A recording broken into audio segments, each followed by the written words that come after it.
Okay, so for this one, they're telling us we're drawing the cards with replacement. That means we draw the card, look at it, and put it back in. So the denominator never changes. So for A, we're drawing two cards, and so the first is a queen, then a queen again. So because we're doing this with replacement, there's 4 queens out of 52 cards, with a 4 and 52 chance of pulling a queen. We're going to put it back in. And because this is an and probability, that tells me I got to multiply them. And so again, another queen would be 4 out of 52. And we multiply those 16 over whatever 52 squared is and make it a decimal. And that's how you get that. And then you got to do the significant digits, right?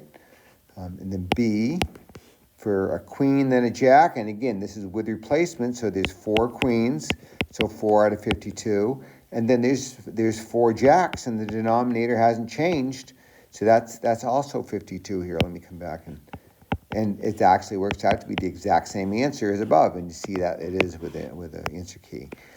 Now, a queen, then a diamond. Well, what's different about that one is there's 4 queens, and then there's 13 diamonds.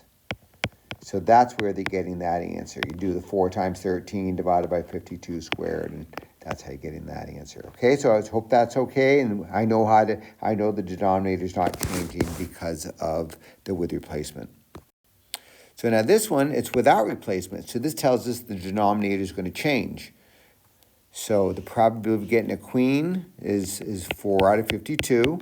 But if we've already pulled a queen out, there's only 3 left, and there's only 51 cards left. So here, let me write that a little better.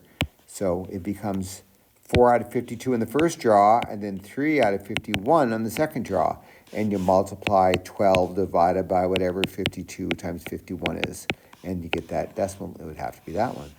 Now the probability of getting a queen, then a king. So there's 4 queens out of 52. And then there's 4 kings out of 51 cards. And we'll multiply 16 divided by whatever that denominator is. And that's how they got that answer. Okay, and because these are all and probabilities, we know we're multiplying them. So now this is problem number 15. And let's see, now we've got what? We got marbles. The A is with replacement. And what's the probability of getting a red? And the other is yellow. So there's 2 ways this can happen. There's I can get a red and then a yellow. Or I could get a yellow and then a red. And so because this, here we're going to multiply, but here we get to add. I think I made a discussion forum post back in the first post for the week about this. So for this one, let's see. For this version of this, I'm getting 5 out of 17. And with replacement, so we put the marble back in, and then times 7 yellows out of 17. Plus 7 yellows out of 17 times 5 yellows out of 17. And so basically what you could do is, you probably figured this out, find this and double it, because it's the same probability, right? So that's for part A. Here, let me delete this off and we'll do the next one. So now we're getting what's the probability of drawing 2 marbles, and one is red and the other's yellow. And see, they said it here, or I didn't notice they said that. Still, or means we're going to add them. So let's see, without replacement, so there's 5 out of 17 times 7 out of 16.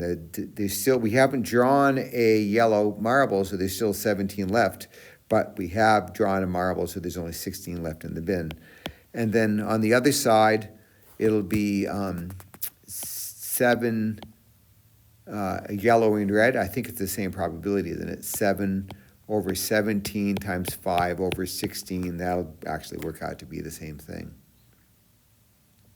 Okay, and then you grab a calculator and make them a decimal, and I'm assuming that's okay for you.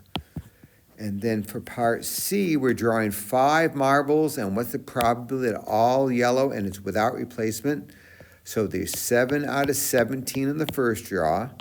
They were assuming we drew a yellow, so 6 out of 16, we didn't return it to the bin, and 5 out of 15, and 4 out of 14, and 3 out of 13, and then just grab a calculator, and I would do, depends on the calculator you're using, I would put a parenthesis in there, and I would probably do 17, I don't know what I would do. I would do 7, maybe I would use a 17. I'll just grab my calculator and do 7 over 17, and so 7 divided by 17, and times 6 divided by 16, and so on and so forth till you get the answer. Okay, and of course you got to worry about significance digits here. Okay? For this one, this is what you want to think. This things about redundancy. What's the probability it will succeed? And then the second one is at least 1. Okay, so suppose you only remember to set the good alarm clock. What's the probability it will succeed in the morning important exam? Well, we're set it once. The first one is a 92% chance, so that's why they're saying 0.92. Now for the next one, this is one of those at least 1 probabilities. If you look in the textbook, they talk about 1 bad apple. And what we do is what's 1 minus the probability of none. So if we've got only the 1 alarm clock, we got 2 of them. Okay, so what's the probability that the first alarm clock will fail? Because that's the probability that it's none. So 0.08, I think, right? 100 minus 92 is 8%, which is 0.08. And that would be 35%, so 0.35. So if both of them don't work, that's an and probability. So I'm going to do 0.08 times 0.35, get that answer, and then I'll subtract it from 1. And that's how they're getting that value. So I hope this helps. I mean, you're going to see these kind of things again. In the textbook, page 69, has a number of these at least 1 probabilities. Actually, 69 and 70 both do that. Okay. Honestly, question number 24 about the spark plugs walks you right through it. So 24. Give me a yell if you need some more help.